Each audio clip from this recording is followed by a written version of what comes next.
मसीह यस्सु के बाबरकत और जलाली नाम में आप सबकी खिदमत में इस्लाम। आपका होस्ट पास्टर ज़कील यूसुफ और मैं आपकी होस्ट कमल ज़कील। व्यूअर्स, आज हम शुक्रगुजारी से भरे हैं कि आज हम गुड शेपर्ड के प्रोग्राम मसीही घराना को लेके नए कपल के साथ, नई गवाहियों के साथ, बाबरकत बातों के साथ आपके सामने हाजिर हैं। और हम खुदा की शुक्रगुजारी करते हैं कि खुदा ने हमें ये तौफीक दी है कि हम मसीही घराना प्रोग्राम को लेके जब आपके सामने हाजिर हैं नए गेस्ट के साथ। और मैं उम्मीद करता हूं कि आज का प्रोग्राम आपके लिए बरकत का बाइस बनेगा। हम अपने मेहमानों के लिए भी खुदा की शुक्रगुजारी करते हैं, वेलकम करते हैं उनको। और इसी तरह से आए हम अपनी आंखें बंद करें और पास्टर जी के साथ मिलकर प्रोग्राम के शुरू में हम खुदा की हुजूरी में दुआ मांगेंगे। खुदा कदूस, खुदा सलूस, हम तेरी हुजूरी में आते और तेरे सुंदर बेटे अपने खुदावंद यीशु मसीह के पाक नाम में तेरी शुक्रगुजारी करते हैं कि खुदावंद तूने ये मौका हमें बख्शा कि हम खुदावंद तेरे नाम को दुनिया के कोने कोने तक पहुंचा सकें। प्यार से बड़े खुदावंद गुड शेपर्ड टेलीविज़न के लिए हम तेरी शुक्रगुजारी करते हैं, जो खुदावंद तेरे काम को आगे बढ़ाने में जितने भी लोग हैं उसमें एक खूबसूरत इजाफा है। हम तेरी शुक्रगुजारी करते हैं इस वक्त के लिए और खुदा दुआ करते हैं कि जो कुछ भी हम तेरे लोगों के साथ शेयर करें, प्यार खुदावंद इससे बहुत से लोग बरकत पाएँ और इससे तेरे नाम को जलाल मिले। तेरे कदूस मुबारक और प्यारे नाम से मांगते हैं, आमीन आमीन आमीन। आए नाजरीन, इससे पहले कि हम प्रोग्राम को लेके आगे बढ़ें, आए इस प्रोग्राम की जो मरकज़ी आयत है हम मिलकर उसकी तिलावत करते हैं। पुराने अहदनामा में से यशवा की किताब उसका 24वां बाब और उसकी 15वीं आयत खुदा के कलाम में से हम तिलावत सुनेंगे। और खुदा के ज़िंदगी बख्श कलाम में यूँ लिखा है, और अगर खुदावंद की परस्तश तुमको बुरी मालूम होती हो तो आज ही तुम उसे जिसकी परस्तश करोगे चुन लो, खा वो वही देवता हों जिनकी परस्तश तुम्हारे बाप दादा बड़े दरिया के उस पार करते थे, या मूरियों के देवता हों जिनके मुल्क में तुम बसे हो। अब रही मेरी और मेरे घराने की बात है, सो हम तो खुदावंद की परस्तश करेंगे। खुदा के पाकलाम पढ़े सुने समझने के वसीला से हमें बरकत मिले। मेरे अजीजों, कैसी ज़बरदस्त बात है कि खुदा का बंदा यशवा ये कहता है कि अब रही मेरी और मेरे घराने की बात है, सो हम तो खुदावंद ही की परस्तश करेंगे। याद रखें कि खुदा की नज़र घराने पर है, ख़ानदान पर है, और इसीलिए खुदा ये चाहता है कि ख़ानदान जो है वो मिलकर खुदा की परस्तश करे, खुदा के नाम को जो है वो इज़्ज़त और जलाल दे। मैं चाहूँगा पास्टर जी कि आप जो हमारे नाजरीन हैं उनको अपना तारफ़ करवाएं। खुदावंद यीशु मसीह के कदूस नाम में आप सब की खिदमत में मेरा सलाम। मैं खुदावंद का शुक्रगुजार हूँ कि खुदावंद ने आज अपने फजल से हमें नवाजा और हमें यहाँ फ्राहम किया है। मैं बिशप पौलुस मसीह का भी शुक्रगुजार हूँ और गुड शेपर्ड टेलीविज़न का भी शुक्रगुजार हूँ, जिसकी बदौलत आज हम यहाँ पे हैं। और ख़ास तौर पर पास्टर ज़कील यूसुफ और उनकी मिसेस का, जिनकी वजह से आज हम यहाँ पे हैं। मेरा ताल्लुक़ Holi nation revival fellowship church Fatima वाला से है और मेरा नाम पास्टर सलीम आर्थर है। जी शुक्रिया पास्टर साहब। इसी तरह से हम मिसिस पास्टर से भी जानेंगे। जी, आप भी व्यूअर्स को अपना नाम बताइएगा। मेरी तरफ से खुदा यीशु मसीह के मीठे जलाली और प्रोफेसर नाम में आप सब की खिदमत में सलाम, और मेरा नाम मिसेस सलीम आर्थर है। जी नाजरीन, आपने सुना हमारे जो गेस्ट हैं उनका तारफ़ सुना। सो हम पास्टर जी और मिसेस पास्टर जी आपको वेलकम कहते हैं मसीही प्रोग्राम में, मसीही घराना प्रोग्राम में। और खुदा की शुक्रगुजारी करते हैं कि खुदा ने ये तौफीक दी कि हम मिलकर व्यूवर के लिए जो है वो बरकत का जो है वो बाइस बन सकें। सो पास्टर जी, मैं चाहता हूँ कि आप इसी तरह से हमारे जो व्यूवर हैं उनको बताएं कि आपने कब और कैसे खुदावंद यीशु मसीह को अपना शख्सी निजात दहिंदा कबूल किया है। Praise the Lord. खुदा का शुक्रगुजार हूँ कि खुदा ने ये मौका बख्शा कि मैं अपनी निजात के तजर्बे को आपके साथ शेयर करूँ। जी। ये 1971 की बात है। मैं गॉर्डन कॉलेज में था और हम मुख्तलिफ़ जगह पे पास्टर जी के साथ जाया करते थे मीटिंग्स के लिए। और मैं इस बात के लिए खुदा का शुक्र अदा करता हूँ कि हमारी एक अजीज़ा थी जिसको बैन सकीना कहते थे, और उनकी बड़ी खिदमत है। उन्होंने, वो मेरे रिश्तेदारों में भी थी, लेकिन उन्होंने मुझे खुदावंद की बातें बताई कि ये बात है तो आपको निजात हासिल करना ज़रूरी है, आपको तौबा करना ज़रूरी है। तो फिर खुदा ने मेरे अंदर काम किया और मैंने एक मीटिंग में, उन दिनों घरों में मीटिंग हुआ करती थी, तो मैंने खुदा के हुजूर वहाँ पे अपने गुनाहों का इकरार किया और तौबा की। फिर हमने असेंबलीज ऑफ गॉड को ज्वाइन किया, जो एरिया मोहल्ला में पास्टर सिलास थे, एम सिलास। तो सवा में फिर बपतिस्मा लिया और खुदा की शुक्रगुजारी कि आज तक खुदा ने कायम रखा है। अप्स एंड डाउन्स आते रहे, लेकिन फिर भी हम खुदा उनके साथ वफादार हैं। Praise the lord. हम शुक्रगुजारी करते हैं खुदा उनके खादम की इस बाबरकत गवाही के लिए कि किस तरह से उनकी ज़िंदगी में चेंजिंग आई और किस तरह से उन्होंने यीशु मसीह को अपना शख्सी निजात दहिंदा कबूल किया। इसी तरह से हम मिसेस पास्टर से भी जानेंगे कि उन्होंने कब और कैसे यीशु मसीह को अपना शख्सी निजात दहिंदा कबूल किया। जी बुआ जी, मैं अपने आप को इस तरह से आपके सामने बताऊंगी अपने लिए कि मैं तो और चर्च में जाती थी। मेरे हस्बैंड जैसे उन्होंने बताया कि मैं खुदा उनको कबूल कर चुका था, लेकिन मुझे इसका कोई तजर्बा नहीं था। जब चर्च जाते रहे तो मैंने कलाम जब सुना तो मुझे इस बात का एहसास हुआ कि मैंने तो अभी तक तौबा नहीं की अपने गुनाहों से।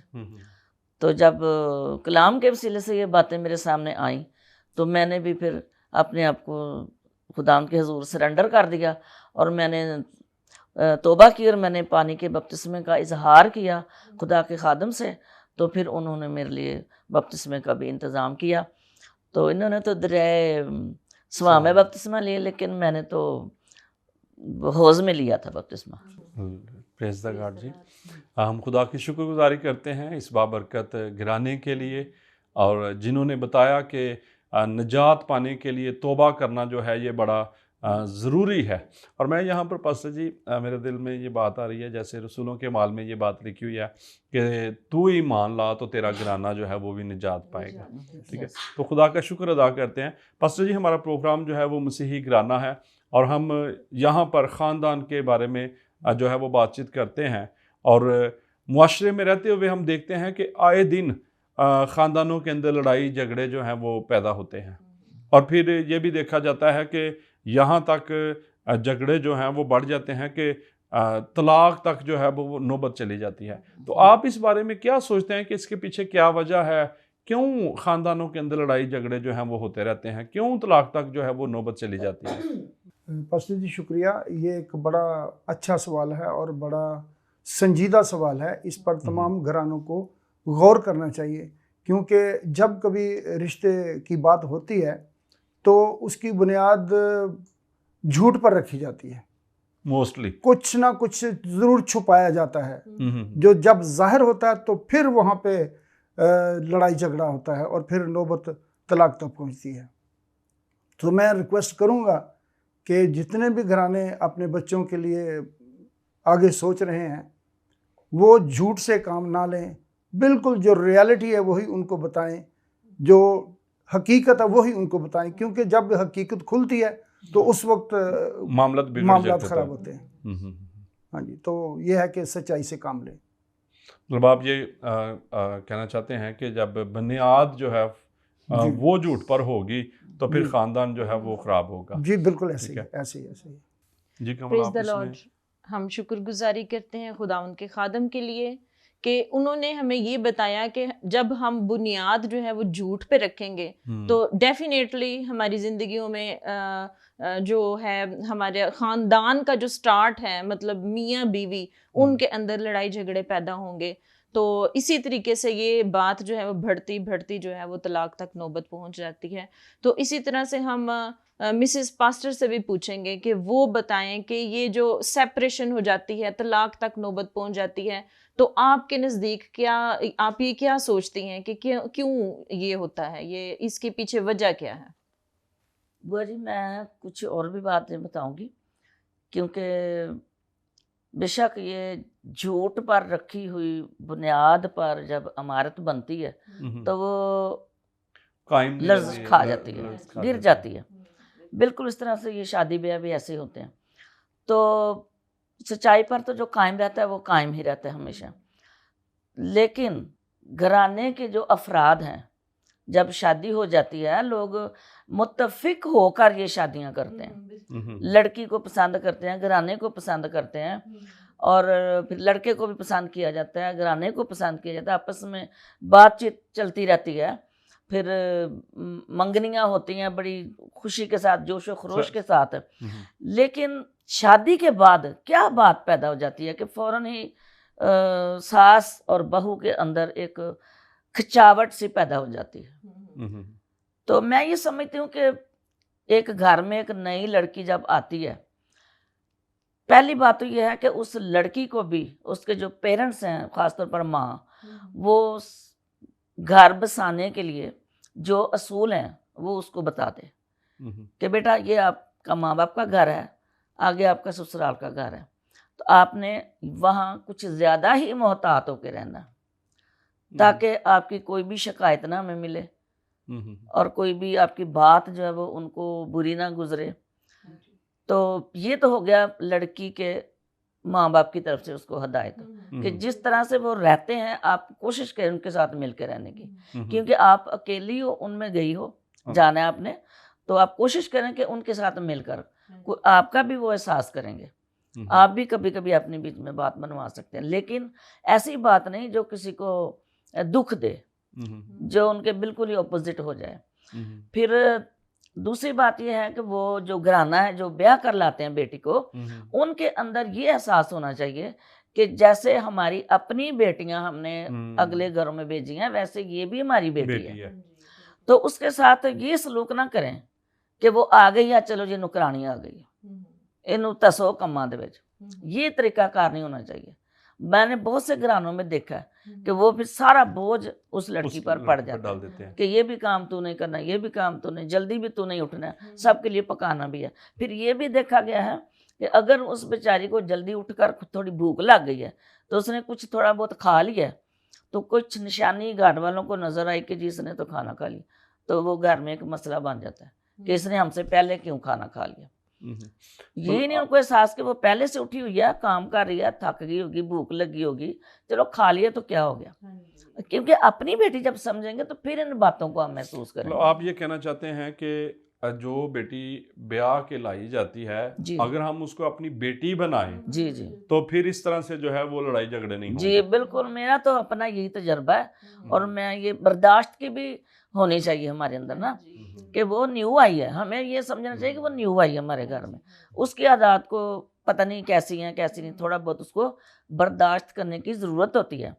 उसको एहसास दिलाना चाहिए कि हम भी आपके माँ बाप हैं, हम भी आपकी कदर करते हैं। मैं यहाँ पर ये बात ऐड करना चाहता हूँ कि घर बसते भी ताबी हैं। जी जी। और यहाँ पर एक मैं एग्जाम्पल देने लगा हूँ, ये एक मैंने सुना वाकया, तो उसके अंदर ये है कि एक जो सास है वो किसी के साथ जो है वो अपने बेटे के बारे में बातचीत कर रही है और कहती है कि जब से मैंने अपने बेटे की शादी की है तो ये तो अपनी बीवी का ही होके रह गया, ठीक है, और पहले जो था ये सैलरी लेके आता था तो ये मेरे हाथ में रखता था, लेकिन जब से शादी कर दिया ये अब सैलरी जो है वो अपनी बीवी को देता है। तो फिर साथ ही कहती है कि इससे ज़्यादा अच्छा जो है वो मेरा दामाद है। भाई क्यों? वो इसलिए अच्छा है कि वो जब सैलरी लेके आता है तो वो ला के मेरी बेटी के हाथ पे रखता है। तो यहाँ पर जो सोचने वाली बात है कि आखिर वो भी तो किसी की बेटी है ना, वो भी तो किसी का बेटा है ना, ठीक है। तो इसी तरह से जो है वो ये भी मामला है। लेकिन मैं इसके अंदर ये भी साथ में ऐड करना चाहता हूँ कि एक ये भी बड़ी वजह है कि जब ख़ानदान जो हैं उनके अंदर खुदा नहीं होता जी, ठीक है, बुनियाद जब झूठ पर रखी जाती है और फिर इसके साथ साथ खुदा का मियाँ के अंदर और बीवी के अंदर होना जो है ये बड़ा ज़रूरी है। और मैं अक्सर ये मैंने किसी जगह पे एक बात पढ़ी कि जो ख़ानदान मिलकर रह सकता है, सॉरी, जो ख़ानदान मिलकर दुआ कर सकता है वो मिलकर रह भी सकता है, ठीक है। और ख़ानदानों के अंदर मोस्टली ये फकदान पाया जाता है कि वो मिलकर दुआ नहीं करते। ऐसे ही पास्टर जी कुछ मैं ऐड करना चाहूँगा। जी जी जी जी। ये बात जब चली है, इन्होंने फरमाया कि वो जो बेटी घर में आती है और जो नई माँ उसको मिलती है, उनके दरमियान जो रिश्ता है उसको मजबूत करने के लिए जो बेटा है घर का वो अहम किरदार अदा करता है। ये बहू का कसूर नहीं है, ना सास का कसूर है, ये कसूर उस बेटे का है जिसकी वजह से ये सारा कॉन्फ्लिक्ट पैदा हुआ। इसलिए कि पहले बेटा आता था, वो अपनी माँ के पास बैठता था, सैलरी भी उसे देता था, और अब उसने अपने रवैये में तब्दीली ले आया है। अब वो माँ के पास नहीं बैठता, ना माँ को सैलरी ला के देता है। होना क्या चाहिए, इसका हल क्या है? हल ये है कि वो उसी तरह माँ के पास जाए, उसको सैलरी भी ला के दे। माँ थोड़ी देर के बाद जरूर कहेगी कि जाओ जाओ अपने कमरे में जाओ, जाओ बहू के पास जाओ, वो कह देगी, और ये थोड़े दिनों की बात है। ये सब काम सही हो सकता है, लेकिन इसमें बेटे को अहम रोल अदा करना है। मैं समझता हूँ कि बेटा इसमें एक खास फिगर है जो घर को सही रख सकता है। यानी बीवी को बीवी की जगह दे, माँ को माँ की जगह दे। जब बीवी माँ ये समझती है कि मेरी जगह बीवी ने ले ली है, तो फिर वहाँ पे होता है ये ग्रज पैदा हो जाता है ना, तो इसलिए फिर घराने खराब होते हैं। बड़ी ज़बरदस्त गुफ्तगू जा रही है व्यूज़। हम लोग इस वक्त बातचीत कर रहे हैं कि क्यों मियाँ बीवी में लड़ाई झगड़े पैदा होते हैं। तो एक जगह पर हमने एक शादी अटेंड की, तो पता ये चला कि जो लड़ाई झगड़ा है वो मियाँ बीवी के दरमियान कम होता है और उनको मिलाने वालों का ज़्यादा होता है। वो तेरे और वो मेरे, वो ये कर गए, वो ये कर गए। और मियाँ बीवी का जो लड़ाई झगड़ा होता है वो सिर्फ और सिर्फ 10% होता है, और उस लड़ाई झगड़े को ज़्यादा बढ़ाने वाले जो होते हैं वो उनके घर वाले होते हैं, उनके रिलेटिव्स होते हैं। इसी तरह से हम मज़ीद आगे बढ़ेंगे। जी पास्टर साहब। जी नाजरीन, आपने सुना कि ख़ानदानों के अंदर किस तरह से लड़ाई झगड़े पैदा होते हैं, और यहाँ पर पास्टर जी ने और उनकी मिसिस ने बताया कि जब झूठ पर बुनियाद रखी जाती है और जब बेटी को, जो बहू होती है, उसको अपनी बेटी नहीं समझा जाता, तो इस तरह से भी ख़ानदान के अंदर लड़ाई झगड़े जो हैं वो पैदा किए जाते हैं। और मैं समझता हूँ पास्टर जी के रिश्ते जो हैं वो अपनायत के होते हैं, रिश्ते एहसास के होते हैं, एहसास के होते हैं, अपनायत के। और जब एहसास नहीं होता तो फिर जो है वो रिश्तों में तज़ाद जो है वो पैदा होता है, ठीक है। और जब तज़ाद पैदा होता है तो फिर नफ़रत पैदा होती है, और फिर सेपरेशन तक और इस तरह के मामले जो है वो बढ़ते हैं। लेकिन यहाँ पर व्यूवर्स, मैं आप लोगों को ये बताना चाहता हूँ कि ये ज़रूरी है कि आप अपनी ज़िंदगियों के अंदर, अपने घरानों के अंदर खुदा को जो है वो अव्वल दर्जा दें, और इसके साथ साथ इस बात को भी याद रखें कि आपस में कभी भी एक दूसरे के साथ झूठ ना बोलें। और याद रखें कि जब एक दूसरे के साथ आप झूठ बोलेंगे तो इस तरह से भी आपके घराने के अंदर जो है वो नफाक पैदा होगा, शैतान को जो है वो मौका मिलेगा। और याद रखें कि शैतान कभी भी ये नहीं चाहता कि घराना जो है वो मिलकर रहे, लेकिन खुदा की ये ख्वाहिश है कि ख़ानदान जो है वो मिलकर रहे, ख़ानदान मिलकर जो है वो खुदा के नाम को इज़्ज़त और जलाल दे। और यह जैसे हमने ये तलावत में भी सुना कि यीशु कहता है, अब रही मेरी और घराने की बात। लोगों ने जब गैर मबूदों का रुख किया तो यीशु कहता है कि भाई जिसकी प्रस्तश आप लोगों को भली मालूम होती है आप उसकी प्रस्तश करो, लेकिन जो मेरी और मेरे घराने की बात है वो यही है कि हम खुदा ही की प्रस्तश करेंगे। सो खुदा चाहता है कि ख़ानदान जो है वो खुदा की प्रस्तश करे, खुदा चाहता है कि ख़ानदान जो है वो खुदा की हजूरी में रहे। सो पास्टर जी, हम इसी तरह से गुफ्तगू को आगे बढ़ाएंगे, और हम देखते हैं कि मियाँ बीवी फिर उसके बाद बच्चे भी होते हैं, है ना। खुदा औलाद जैसी नेमत भी देता है, बरकत देता है, लेकिन इसके साथ साथ हम ये भी देखते हैं कि ये भी बात देखी गई है कि बच्चों के अंदर जो है, बड़े पेरेंट्स जो है, मैंने उनको सुना है कि वो इस बात का जो है वो शिकायत करते हैं, हमारे बच्चे जो हैं वो बड़े नाफरमान हैं, वो हमारा कहना नहीं मानते। तो आप क्या सोचते हैं कि इसके पीछे क्या वजह है? इसकी मुख्तलिफ वजूहात हैं। जी जी।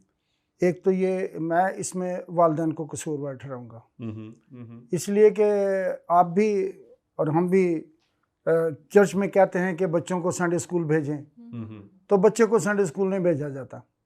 तो अगर भेजा भी जाता है तो उतनी इंटरेस्ट के साथ नहीं। घर में उसकी स्पिरिचुअल ग्रोथ नहीं होती, रूहानी तौर पर उनको तालीम नहीं दी जाती। अगर वालिदैन खुद भी बैठें खुदा के हुजूर, तो बच्चों को भी खुदा के हुजूर बैठने का मौका मिलता है, और उनको तरीका भी आएगा और सलीका भी आएगा कि किस तरह खुदा के हुजूर बैठना है। तो ये यहाँ से इनकी इब्तिदा होती है। दूसरी ये है कि जब बच्चे बड़े हो जाते हैं तो उनके साथ रवैया थोड़ा सा मुख्तलिफ है। ये छोटे बच्चों के लिए छड़ी का जिक्र नहीं है, ये बड़े बच्चों के लिए है जो छड़ी का मकसद समझे हैं कि हमें क्यों मारा जा रहा है, क्यों हमारी पिटाई हो रही है, बड़े बच्चे समझते हैं। और पंजाबी की एक बात है कि कुड़ियां नू खवाओ जवाई की तरह और वेखो कसाई की तरह, यानी उनकी खिदमत जहाँ पे तक है, जहाँ तक उनकी ज़रूरियात का तल्लुक है, उनको ऐसे बर्ताओ जैसे कि दामाद के साथ बर्ताव करते हो। लेकिन जब कहीं उनकी कोई गलती होती है तो फिर इसी तरह जैसे आप कसाब बन गए उनके लिए।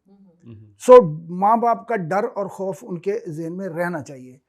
और मेरा ख्याल है कि एक और बात भी है कि ओवर कॉन्फिडेंस वालिदैन को नहीं होना चाहिए कि हमारे बच्चे ठीक हैं, हमारे बच्चे ठीक हैं। कभी कभी वालिदैन इसी सोच में रहते हैं कि बच्चे ठीक हैं, बच्चे ठीक हैं हमारे, लेकिन बच्चे धमाका कर देते हैं तो बड़ा काम खराब होता है। तो इसलिए मैं यही चाहूँगा कि वालिदैन बच्चों पर ध्यान भी रखें। Praise the lord. हम शुक्रगुजारी करते हैं खुदावंद के खादम की इस बाबरकत बात के लिए कि बच्चों को संडे स्कूल लेके आना चाहिए, और ये जिम्मेदारी है मियाँ बीवी की जो कि ख़ानदान को लीड कर रहे हैं। माँ बाप, बच्चों के माँ बाप जो हैं वो बच्चों को ज़रूर संडे स्कूल लेके आएँ। समटाइम्स ऐसे होता है कि हम ये कह देते हैं कि कोई बात नहीं, एक ही छुट्टी का दिन होता है, बच्चों को आराम करने दें। जब हम ऐसे कहेंगे तो डेफिनेटली ये बातें जो हैं वो बच्चों के अंदर फीड होती जाएंगी। बच्चे उसको सीखेंगे कि कोई बात नहीं, हमारे पेरेंट्स जो हैं उधर से हमें हलाशेरी मिल रही है कि भाई ठीक है, हम रेस्ट कर सकते हैं, आज का दिन हमारा रेस्ट का दिन है। तो जब हम ऐसे करेंगे तो डेफिनेटली बच्चे भी जो हैं वो उसको फॉलो करेंगे और वो घर में ही रहेंगे। लेकिन जब हम बच्चों को साथ लेकर उनकी उंगली पकड़कर छोटे होते ही से उनको चर्च में लेके जाएंगे, उनको संडे स्कूल में बैठाएंगे, तो डेफिनेटली उनकी तरबियत जो है वो कलाम के मुताबिक होगी। हम शुक्रगुजारी करते हैं खुदावंद के खादम की इस बाबरकत बात के लिए। इसी तरह से हम मिसिज पास्टर से भी जानेंगे कि आप क्या कहती हैं कि एक माँ होने के नाते बच्चों की तरबियत किस तरह से करनी चाहिए। बुआ जी, मैं आपको ये बताऊंगी कि माँ जो है ना वो बच्चों का पहला मदरसा कहलाती है, माँ की गोद। क्योंकि बच्चा जो है वो माँ के पेट से ही सीखना शुरू कर देता है बातें। अगर माँ दुआ गो है, खुदा परस्त है, तो वो प्रेगनेंसी के दौरान ही वो दुआएं करती है, खुदा के हुज़ूर बोलती है।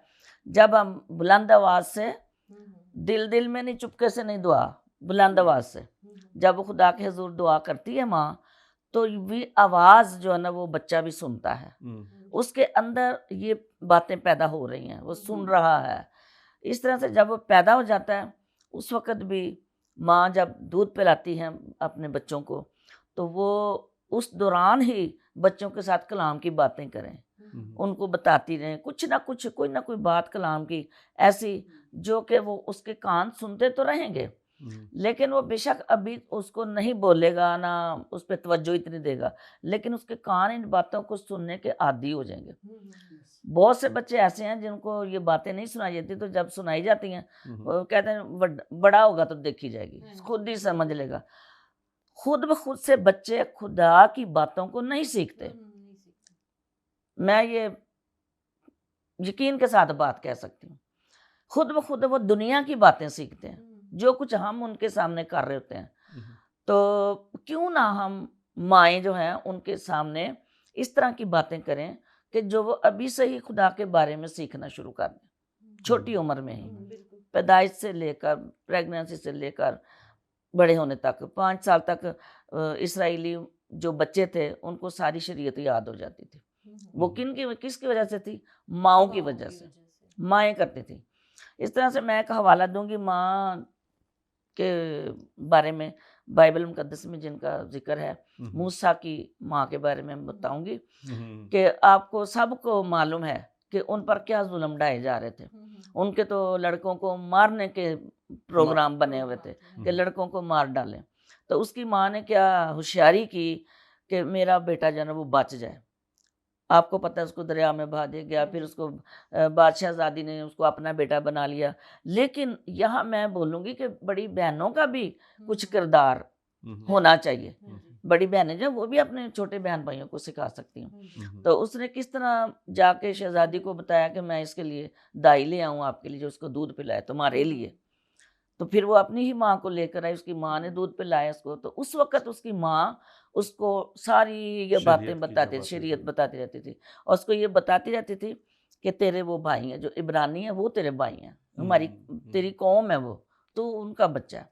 इसीलिए तो जब वो बड़ा हुआ, वो बाहर निकला, तो उसको आप सबको मालूम है कि उसको एक मिस्री जो था वो अबरानी को मारा था अब्रानी इसने, को मार रहा था, तो उसने उसको कहा कि क्यों? इसने उसको मारा तो वो मर गया। फिर इस तरह से दूसरी बार भी ऐसे हुआ तो वो कहने लगा कि तुझे किसने हम पर हाकिम बनाया? अपनी ही कौम के लड़के ने ये बोला। तो इस तरह से वो पता है आपको किस जगह छोड़कर चला गया, खुदा ने किस तरह उसकी मदद की। लेकिन यहाँ देखा जाए तो उसके अंदर अपनी कौम के लिए दर्द था और किसने ये डाला? उसकी अपनी माँ ने।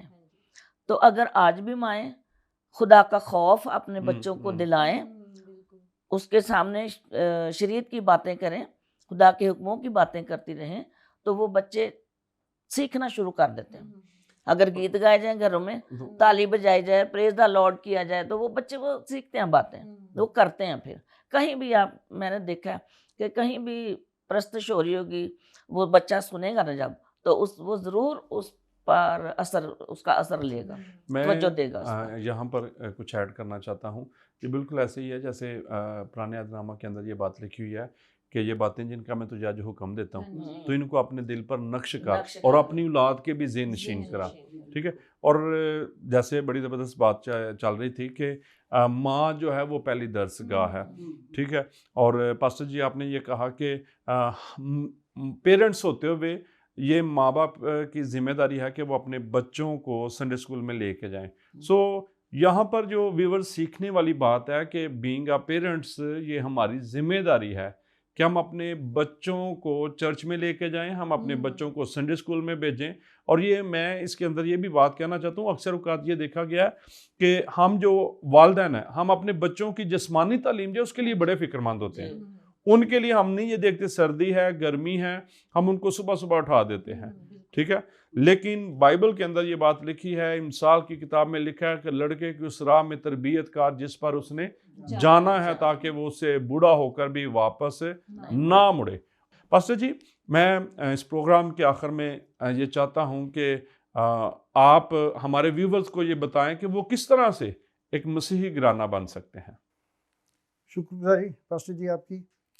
खुदा के पाक कलाम में से हम पैदाइश की किताब में से 7वां बाब और उसकी पहली आयत पढ़ेंगे।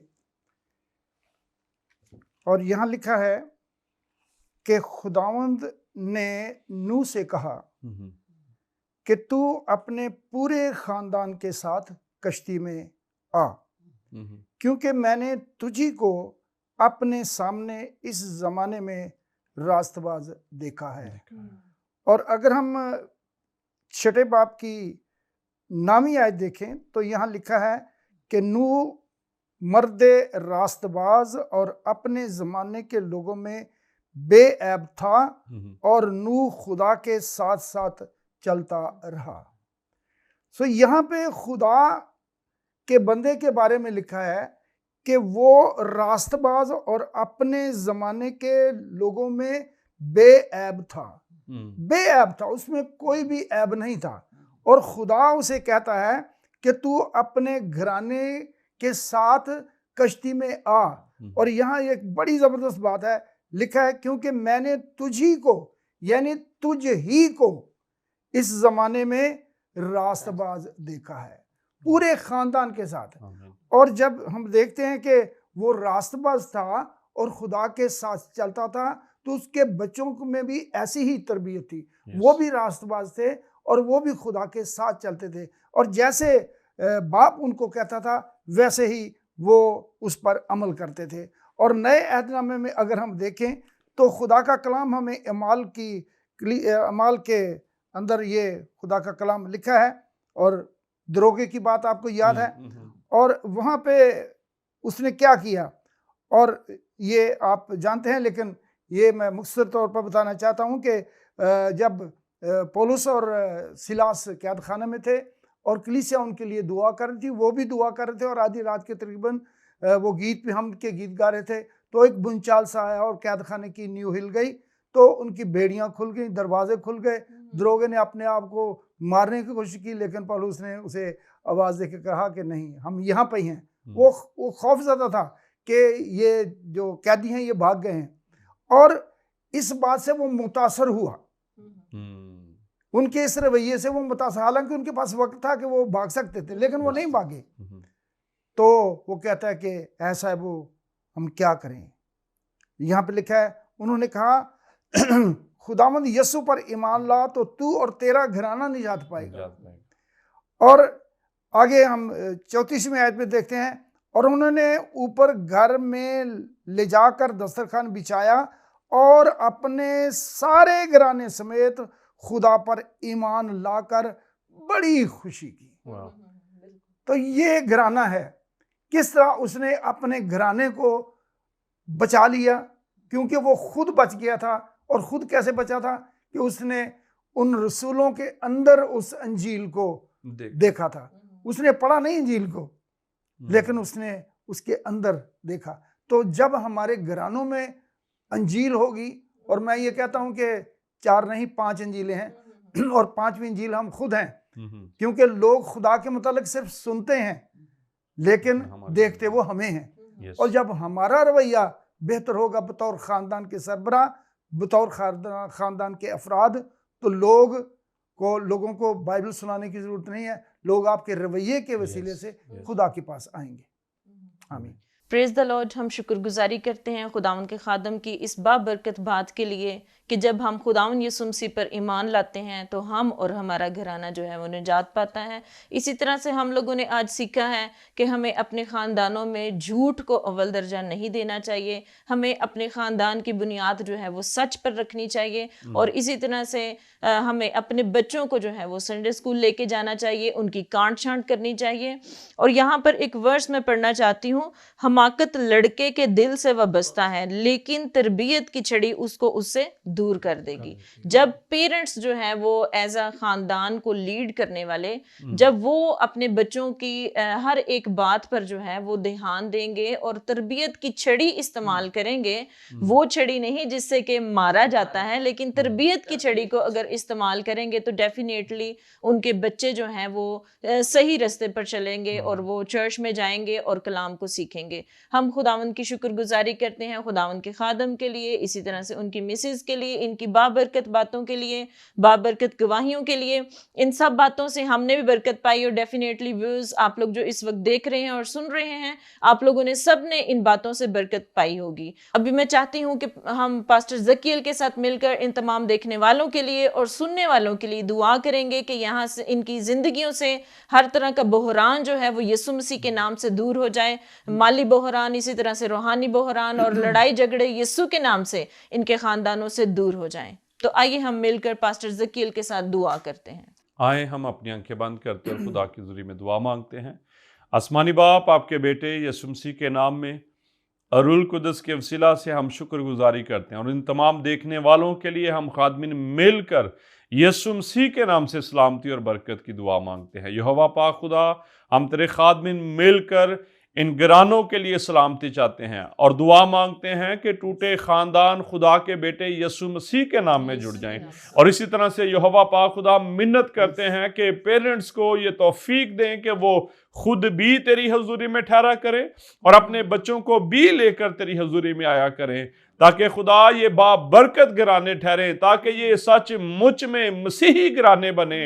हम जानते हैं कि अगर जिंदगियों में घरों के अंदर मसीह नहीं तो वो कभी भी मसीही नहीं बन सकते। इसलिए खुदा, हम तेरी हजूरी में ये दुआ मांगते हैं कि जिंदगियों में तो अपना जलाल जाहिर कर और ख़ानदानों के अंदर से हर तरह की नातफाकी की बदरूहें, बीमारी की बदरूहें खुदा के बेटे यीशु मसीह के नाम से दूर रहें। और ऐ खुदा, ये घराने तुझ में कायम रहते हुए अपने बदनों से खुदा तेरा जलाल जाहिर करें। और ऐ खुदा, लोग इनकी जिंदगियों को देख कर कहें कि ये वाकई सच में मसीही घराने हैं। खुदावंद, हम तेरा शुक्र करते हैं इस प्रोग्राम के लिए, गुड शेपर्ड टेलीविज़न के लिए। ऐ खुदा, हम तेरी बरकत को चाहते हैं सारी टीम के लिए, बिशप साहब के लिए, उनके घराने के लिए। ए खुदा हम तेरी बरकत चाहते हैं, खुदा के बेटे यीशु मसीह के नाम में, आमीन आमीन आमीन। जी पास्टर जी, हम आपके शुक्रगुजार हैं कि आप हमारे इस प्रोग्राम में आए हैं। खुदावंद आपको बरकत दे। थैंक यू पास्टर जी, खुदावंद आपको भी बरकत दे। थैंक यू जी। जी नाजरीन, मेरा ईमान है कि आज के प्रोग्राम के वसीला से यकीनन आप लोगों ने बरकत पाई है। हम आपसे फिर मिलेंगे एक नई एपिसोड में नए गेस्ट के साथ। तब तक के लिए हमें इजाज़त दें और देखते रहिएगा good shepherd television. God bless you, God bless Pakistan. आमीन।